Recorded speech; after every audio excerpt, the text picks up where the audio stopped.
Okie doke. Everybody coming back in? So I had someone a moment ago ask me what it was that I actually did for a living. And I'll explain it for a second because people are like, well, what the heck is a business intuitive?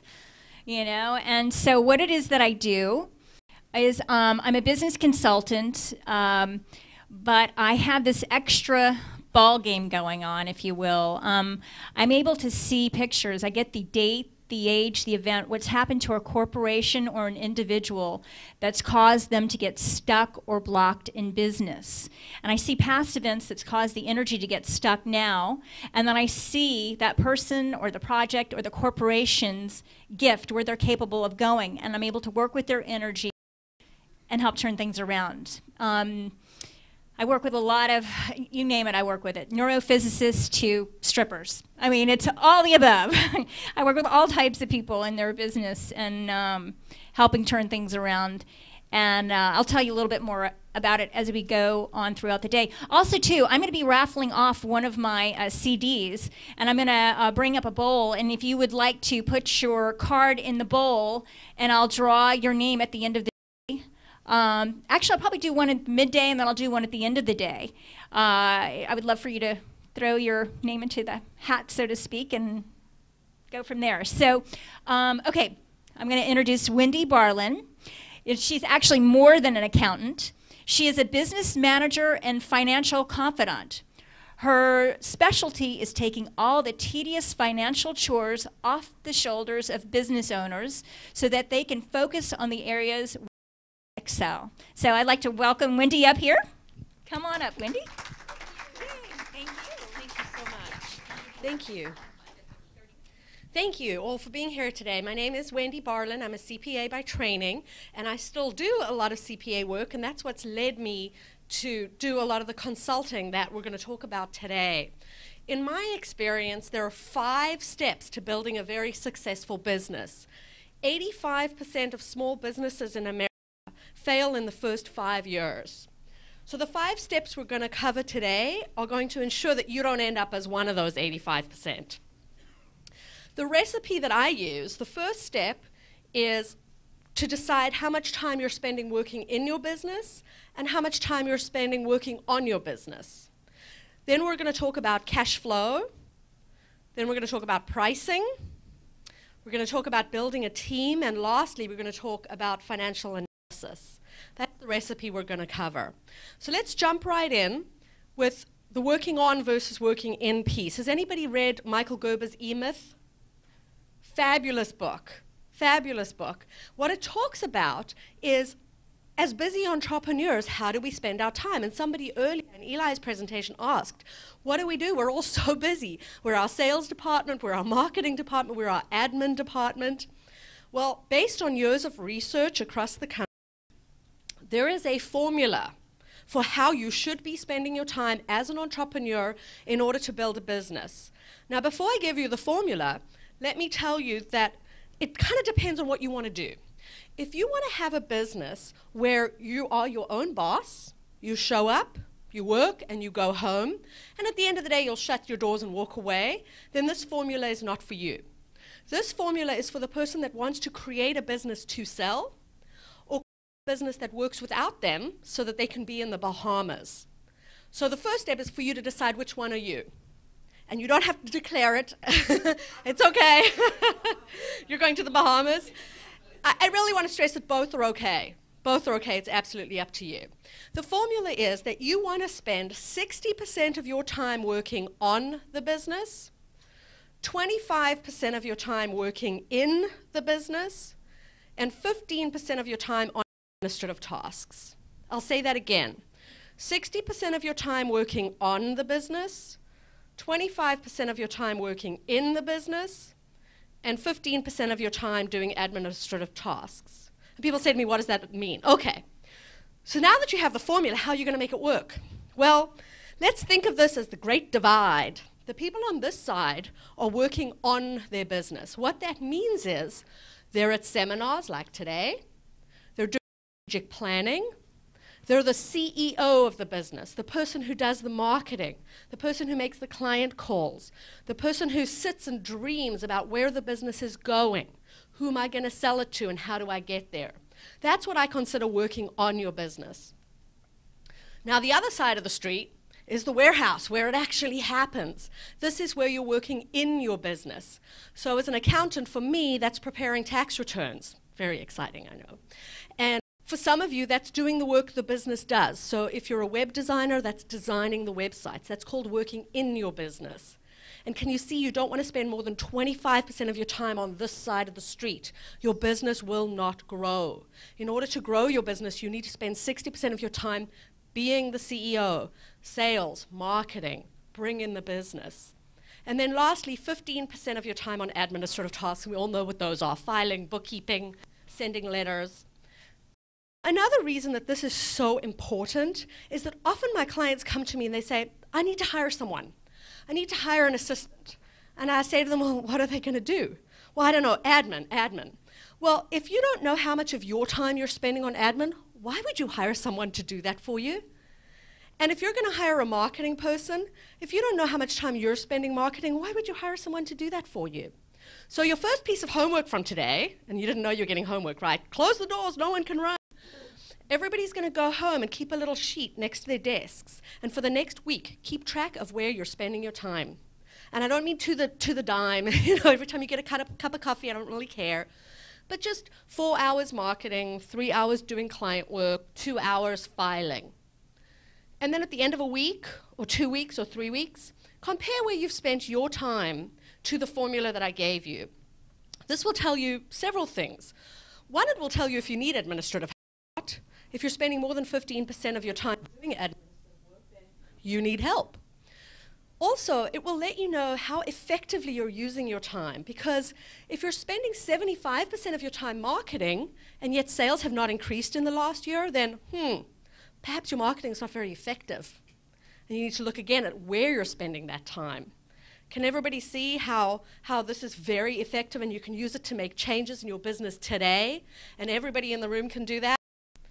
Okay, so that's the piece about working in and working on your business. We're going to move on to cash flow, because I know that that's a big pain for a lot of you, and it really is the major reason that small businesses fail today. Managing your cash flow is something everybody in the room can do. You don't need a CPA. I know I'm shooting myself in the foot, but you don't need a CPA to do that for you. You can do it yourself, and it's not going to the ATM and getting a receipt. That's not managing your cash flow. What I'm talking about is understanding the difference between money coming in and money going out. So I think for most of us, the real challenge is to have more money coming in than going out, right? That's the challenge. That's what we call positive cash flow, and that's where we all want to be. So how are we going to bring in more cash? Well, I have 4 ways that we're going to cover really quickly. The first one is intuitive: increase your sales. Increase your sales, you'll make more money for some people. The second is, what about retainers? How many people in the room are asking for deposits or retainers? All right, very few. We should have a prize for you. You know, many years ago, attorneys were the only people who had the goal to ask for retainers before they'd work with you. And when I started my business 5 years ago, I was so nervous to do that. I felt almost ashamed to ask for people for money before I'd done any work for them. And I tell you, the world has changed. And today, we ask for money up front. It gets easier to do it. Respect you. People are committed to you if you ask them for money up front. They will do it. So that's a great way to help your cash flow. Because as you can see, if money comes in before the job is done rather than at the end, you're going to be in a better position. The third thing I want to stress is offering incentives for people to pay early. And what I don't mean here is cash incentives. We never give cash away. So, you know, when your bill goes out, it says, if you pay within 10 days, you get 10% off. I hate those. We will not give a dime away. So you're not going to do that. What you're going to do is offer other incentives. You're a room of creative people. Come on, what else could you give people to have them pay early? A book? A report? 20 minutes of your time for free? What else could you give them that's not cash? A downloadable file?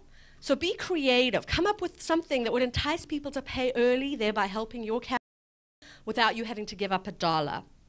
And the last piece of cash flow, and this usually makes people groan, is to invoice more regularly. Traditionally, we invoice once a month. When I started my business, I was invoicing every 2 weeks.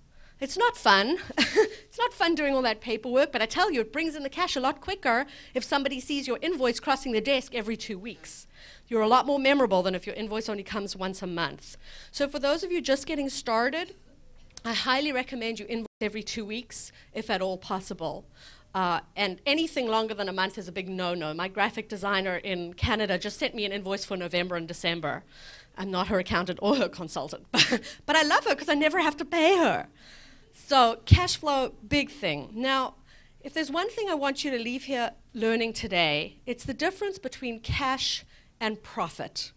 Does everybody understand that when you go to the ATM and you pull out that slip and it says you have $5,000 in the bank, that's not your profit? Can anybody tell me why? Can anybody tell me why? Okay. Outstanding receivables actually is usually the biggest one. And what that means is that if I'm working with you today, the chances are I'm not going to send you a bill today and you're not going to pay me today. You're maybe going to pay me in 30 days. So here's an example. I have a client who's in the golf cart manufacturing business. And they went to Vegas and they set up a booth and they sold 10,000 golf carts. Fabulous. He took deposits from everybody, he's a good client, and he went home that night and he punched all his numbers into his QuickBooks and he was so excited. He had a supremely profitable weekend. He had 10,000 offers, took deposits, and boy, did he have a good bottom line. He went to sleep a very happy man. A week later, he was in the bank begging for money. And this is why. Because he now had extra people to do that work. He had to pay overtime to those people to do that work when the money hadn't come in yet. So can you see that there's a difference between profit, which is on a piece of paper, as opposed to cash coming in the door? So it's very important for all of you to understand that there's a big difference between having a very profitable business that has no cash and a very good cash flow business. Because without cash, your business will be bankrupt. So it's two pieces. One is you need to really manage your cash, and two is you need to understand whether your business is in fact profitable. I have seen many very profitable businesses fail simply because they could not manage their cash flow. So those are some of the ways to manage your cash flow. But the last thing I want to say on cash flow before we move on is that everybody in this room, here's another piece of homework, is going to go home today and start cash flow forecasting. Now, I know that's a big accounting word that people go, ooh, cash flow. That sounds like something an accountant does. It is, but there's a very simple way that all of you can start doing that today. What it is take a piece of paper or Excel, depending how computer savvy you are, and down the left-hand column, you're going to have money in and money out and net. And along the top, you're going to have the months of the year. And all you're going to do each month is track how much cash came in and how much cash went out. Now, the goal of this is to be able to see which are the months the greatest cash flow. We want to create a trend analysis year after year. Two reasons. One is you'll know when times are tough and you need to step up marketing. Two, you'll know when you're ready to buy something. You know, often people want to buy new equipment, buy a building, hire an employee. If you can tell when your cash flow is good, you'll know when to step out and buy those assets. The other piece is if year after year, it always appears that in the summer you have a very slow cash flow cycle, then maybe you want to start speaking to the banks about lines of credit. And for any of you interested in lines of credit, I'm working with some fabulous banks who have wonderful programs, especially for women and minority-owned businesses, where really all you need is a good credit score. They don't ask for your home. So if anybody's in that position, let me know. Very important to have a cash flow forecast. Rudimentary, piece of paper, but get started today. Okay, so we've talked about working on and working in your business. We've talked about flow. I want to jump to pricing because that's a real hot button for me. I spend a lot of my time coaching my clients on pricing. How many people raised their prices this year? Oh wow, pretty good, almost half the room. That makes me feel good. Usually it's a big fight with my clients to raise their prices, especially as women. The men are better at that than we are. We kind of feel like, oh, I don't know, will they pay it? Are we worth it? I urge everybody to raise your prices. Be discreet, you know, be respectful. Clients, let them know in advance, but do raise your prices, very important. Pricing has changed too, in that it's not just about what your competitors are doing, It's also about how do you value yourself and where do you want to be priced? Do you want to be the target that's about volume and you're priced low because you want to pump out volume? Or do you really believe that you're different and that people will pay more to work with you? We're all consumers in the room. We all make decisions every day. We shop because of good service. We shop because it was convenient. We shop because it was a friend of a friend. So why are people shopping with you? And I think before you decide on your price, I need you to answer, what makes me different? Why do people work with me? Why would they pay more to work with me? And I don't want to hear, oh, because I offer good service, oh, I have a good product. Everybody in the room believes they offer good service, or they wouldn't be in business. But you really need to look at yourself and say, why would somebody pay more to work with me? And I can tell you, I don't teach anything I haven't tried myself. I've been in business by myself a long, long time. And I can tell you that the more I charge, the better clients I get, and the more respect people have for what I do for them. And I'm a big proponent of no discounting. No discounting ever. I have spreadsheets that I can email you that show if you have a regular 40% margin, and we'll talk about what that is in a while, but for those of you who know your numbers, if you have a 40% margin and you discount by 10%, just 10%, you need 33% more business to end up in the same place before you discounted.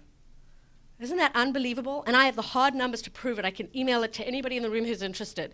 It's a spreadsheet that shows if your margin's around 40% and you discount just 10%, that you will need 33% more business just to end up in the same place. Why would you do that? Who wants to work more for the same amount of money? To me, it seems to make sense to do quite the opposite. To say, well, I'm going to raise my prices 10%, and now I can afford to lose 20 to 30% of my business and be in the same place. So I'm working with fewer customers, making the same amount of money. Doesn't that sound like you're more off to the Bahamas that way? Right? Okay, so no discounting, and everybody needs to raise their prices as soon as possible if you haven't already this year. Else about pricing, you don't give prices over the phone. That is a big no-no in my world. If somebody calls you and says, Wendy, how much for a tax return? Wendy, how much for a website? How much for a pair of shoes? If you give them a price, you are allowing them to judge you based on price. And if that's the business that you're in, fine. But if you're not selling Nike Airs, I highly recommend that you ask the questions that you're looking for. I just got a call yesterday. A lady, her name was Michelle. First thing out of her mouth, what do you charge for a tax return? And I said, well, Michelle, that depends. What are you looking for? What issues do you have? What is it that's important to you? Where do you live? What kind of work do you do? And after a while, we chatted. And then at the end of the conversation, it wasn't so much about what I charged, because the other 5 people she'd called had all given her a price and hung up.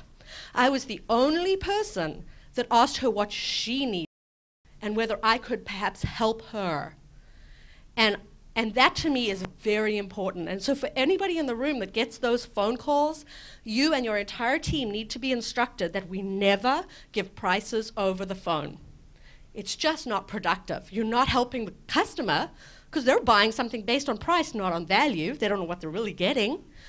And you're really not doing yourself a justice. So ask the questions. What is it that you're looking for? How add value? And then the price becomes secondary. Don't get into these pricing wars. It's just not worth it. I could probably talk about price all day long. It's such a sensitive topic for me. It really is, because as I said, your cash flow is driven by your sales. Everything you do, including your numbers, is driven by pricing and sales. It's absolutely critical. Don't give it away. Don't discount. All right, let's move on to talk about empowering your team. I'm going to assume that a lot of people in this room are solo entrepreneurs out in their businesses. And I'm a big believer in virtual teams. I believe that that's the way the world is going right now, that the old-fashioned model of working in an office with 50 people who show up at exactly 9 o'clock and don't leave till 5 is dying across the country. So for many of you who look at me and go, oh, I can't afford an employee, I can't afford someone to help me, yes, you can. There are a lot of ways to do it. So what I was talking about earlier, admin, right? I need admin help. Well, what I do for my admin help is that I outsource it to a virtual assistant that I pay by the job, not by the hour. By the hour is the wrong incentive. I mean, even as a CPA, I don't charge by the hour, I charge by the flat fee. Because if you're paying me by the hour, what's the incentive for me to hurry up? None. So I think that sends the wrong message. So I consequently don't pay my people that way. If I have a job that needs to be done, so say sending out postcards, I'm going to call my virtual assistant and say to her, Marianne, I'm going to pay you $150 to get these postcards in the mail. Take it or leave it. If she doesn't want it, I have somebody else down the line who will.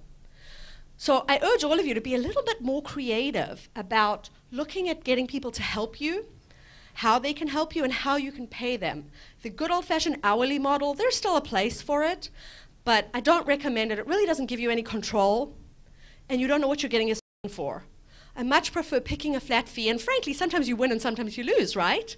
Because sometimes I might overpay, but sometimes it incentivizes someone to find a smart, quick way to get something done if they're getting a flat fee as opposed to by the hour.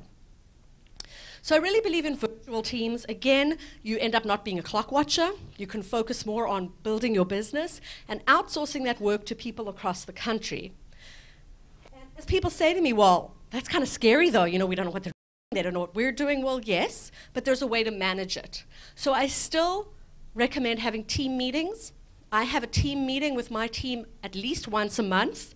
I used to do that when I had my CPA firm in West LA. We would meet once a month in the office. Now I still meet once a month, but over the phone. And we talk about things. What's been going on for you, what's happening, what I'm doing, what things are in the pipeline that they might be interested in. Make people feel like they're part of it. Because they're working at home, possibly in their pajamas, doesn't mean they're not part of your team and that you don't value them. So team meetings are absolutely critical. Team meetings come with agendas. You always send out an agenda before a team meeting. It's serious. This isn't a let's get on the phone and talk about the weather. This is, we have an agenda, we're having a meeting, it's about the business, and everybody participates. Okay, just as though you were all in one office. The other piece about building your team that I find really critical is incentives. So I don't really believe in paying people a lot of money. I believe in giving them incentives. Incentives that they help set. Because it doesn't help. I mean, I worked at many, many jobs where people would say to me, okay, Wendy, this year we need you to bill 1,600 hours. And I go, okay. So that was a goal they set for me. That didn't make me feel good. I say, what goal do you set for you? And let's come to that together. So what my team is, what goals do you have for yourself this year? Do you want to finish your bachelor's degree? Do you want to get all 5s on customer remark cards? Do you want, what is it that you want? And we make goals together, and then bonuses are based on those goals. Does that make sense to everybody? Rather than giving out $100 checks at Christmas time or a turkey or whatever it is, make those bonuses based on group goals, goals that people buy into. I've just had so much better luck with telling people, you know what, I'm not going to pay you top of the line salary. I'm going to pay you a much lower salary, but there's something in it for you. I share profits with you, and you will be incentivized based on what you do. Okay, so those are the kinds of ways that I think everybody can start building their team without necessarily hiring a full-time person who comes in at 9 o'clock and sits in your office all day long. I think there are a lot of ways you can build virtual teams. I really believe that's the way of the future. I work with a lot of virtual assistants. If anybody needs referrals, I'm happy to refer those. I don't get anything out, but I just do it because I want you to grow your business. Okay, so we've covered a lot. We've talked about working in and working on your business, cash flow, pricing, and your team. And the last piece we're going to cover today is what I call key performance indicators. These are how you measure your business's performance. And most people assume that this is their numbers, kind of the numbers, but it's also looking at different aspects of your business. So depending what industry you're in, you're going to look at different things. But for most businesses, we'll look at things like gross profit, net profit. I also like to look at what our customers think of us. Do you send out customer cards to people saying, how was your experience? Just 3 questions or 5 questions on a card. How did you find working with us? Do you have an average of a 99% approval rate or a 45% approval rate? Other things I like to track are lead conversion. So a lot of people spend, as I said, 60 or 75% on their time marketing. How many leads do you convert into clients? And of those clients, what's the dollar value? And then how long do those clients stay with you? Do you know these numbers? This is what you need to run your business, you guys. This isn't, you know, you need to know these numbers in order to continue to make strategic decisions. We are no longer in the economic market where you could wait to see what other people were doing and then adjust your prices accordingly. We are now in a market where you have to be a step ahead of everybody. Look at the internet, right? So what I'm urging you to do is to pick 4 or 5 key areas in your business that you think you need to manage. I urge you to always look at gross profit. I urge you to always look at your lead conversion for marketing. How much money are you spending on marketing and how much of it turns clients, and what's the value of those clients. And then what I do is for each business, we need to pick a couple of ratios that make sense to you. And then what you do is each month, you look at those ratios. Are they going up or are they coming down? If they're going down, why? And if they're going up, why? And why do we do this? Not to shuffle paper. We do this so that we can make strategic business decisions on a timely basis. So many people come to me and they meet with their accountant once a year, taxes, and maybe he asks them a financial question, but they never look at their numbers every month. Now, I'm sure a lot of you have bookkeepers. I'm sure a lot of you do the bookkeeping yourself. All that time you spend putting these numbers into QuickBooks or Peachtree or whatever it is, if you don't run the reports and look at the numbers that come out on the other side, well, that was a big waste of time, wasn't it? And not only if you don't look at the numbers, but if you don't use them to make critical decisions.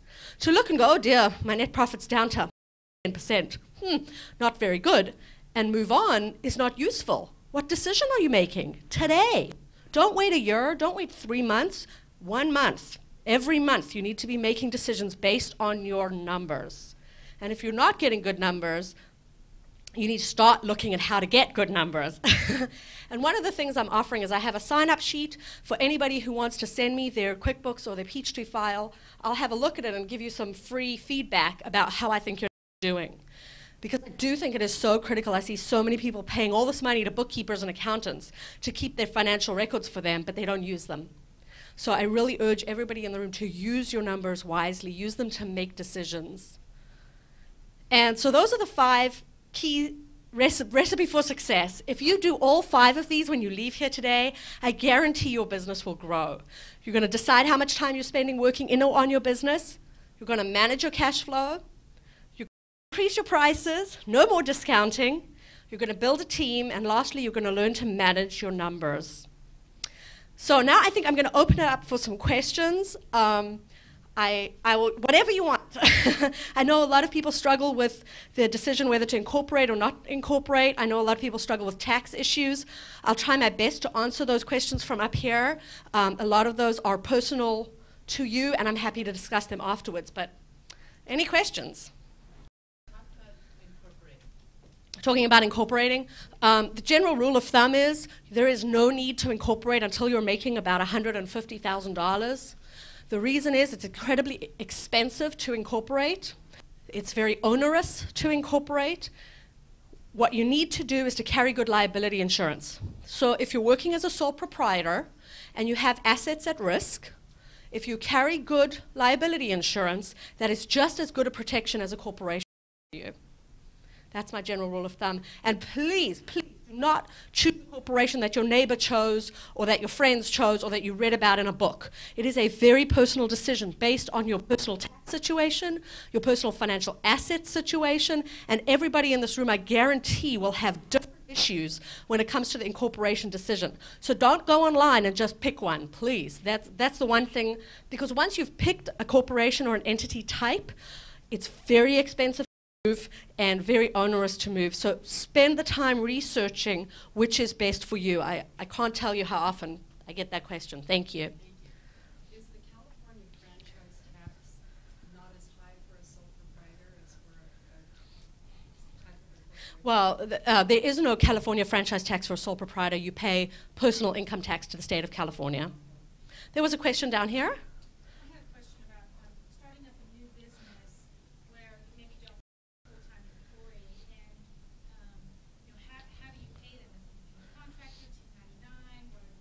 Okay.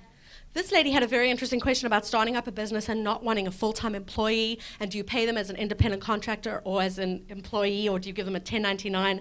That is a very good question, and especially in California, that is a very large audited area right now. They are looking for people who are paying workers by 1099 that shouldn't be. The rules are very, very strict, and I can send you the guidelines for that. I'll be happy to email it to you. There are legal guidelines. Generally speaking, if you hire someone to work for you, they need to have other clients. They need to not be working under your direction. They need to use their own pencils, their own paper, their own everything, and they need to invoice you at the end of the month. In fact, there was just a court case in the IRS tax court where an attorney, of all people, kind of got hit up because he had a paralegal that would come into his office and work for him. She had lots of other clients. You know how they got him? She was using his paper in the printer. Okay? She was using his, what, $3 paper in the printer, and they said, I'm sorry, she's using your stationery. She's therefore deemed an employee. You will pay payroll taxes back to the inception of your business. It is extremely serious. As you probably all know, the state of California is incredibly desperate for money. And I've never seen a client win a 1099 case, ever. We've been to court many, many times, and I've never had a client win a 1099 case. They will always, in my experience, deem you to be an employee and take the payroll taxes. So if you are going to go the 1099 route, make sure that you have the checklist of what's required and that you have covered yourself to make sure that that person really is it doesn't have to do with how many hours they work for you. Did that answer your question? Yes, it does. But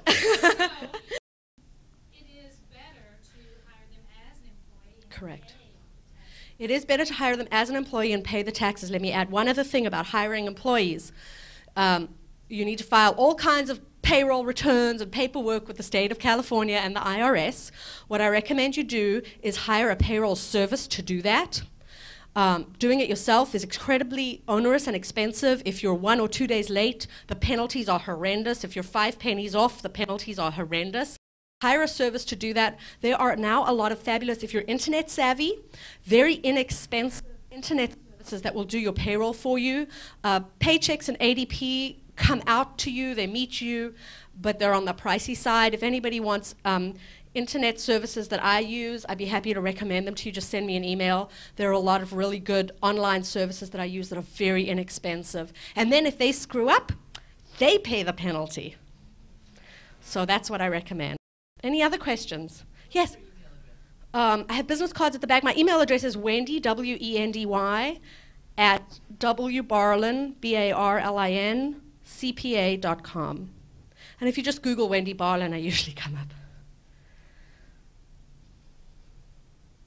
No tax questions. Everybody filed their returns already. Woohoo! Just so that you know, your corporate returns, for those of you who are corporations, the corporate returns are due March 15th, and LLCs, partnerships, and individuals due April 15th, so you still have a little time. Oh, I'm sorry, I didn't see you sitting all the way back there. I'm short-sighted. I have a question about using debt to build business versus growing it out of cash flow. And you mentioned you have some things that are aggressively looking for people. Yeah. This gentleman asked me, I'm sorry, was that your question or was there something else? Yeah, the question is, where is it appropriate to use debt? Because I've been in businesses where we've done that route. Yeah. And then the debt servicing becomes so heavy that it really way of throwing the business down the road. So That's a very good question, and that's something I didn't cover in cash flow that I just want to cover really quickly before we wrap, is that this gentleman asked, how should you grow your business? Should you use debt or should you use cash flow coming out of the business? And that's a really good question. The rule of thumb is that you use short-term debt for short-term growth and long-term debt for long-term growth. What that means is short-term debt is cards, loans from family, that kind of stuff. You would use that for short-term growth. So in other words, if you need to pay payroll, or you need to cover supplies to get marketing pieces in the mail, use your credit cards for that. That's short-term debt. You hope to see a short-term reward from that. When it comes to longer-term things, so if you need a piece of equipment in order to grow your business, that piece of equipment will hopefully last for more than a year. I consider that long-term asset. You would use your long-term debt, which is then a bank loan, line of credit, something like that. Or you want to buy a building. Does that make sense? You want to use short-term debt for short-term growth and long-term debt for long-term growth. My question is more, if you use your credit cards to buy things you don't have a cash for, and then the cash comes in for something else, and you've got the debt and Absolutely, and that's why we call it cash flow management, right? And that is a problem. You know, when you create debt with credit cards to business and then the cash comes in, do you pay off the credit card or do you put the money back into the business? And that's something absolutely that depends on your business model, depends on your cash flow, depends on your forecast. Do you expect greater income to come? What kind of credit cards are you talking about? Are they, are they exorbitant interest rates? What are they linked to? So there are a lot of factors that go into that, but that's basic cash flow management, and everybody should be working on that on a daily basis. There's not a one-off answer. It depends business by business. Absolutely. I used credit cards. When I started my business 5 years ago, I had $50,000 in credit card debt, all on 0% financed credit cards. I never paid one dime of interest, and I've paid them all off. Does? I still have them.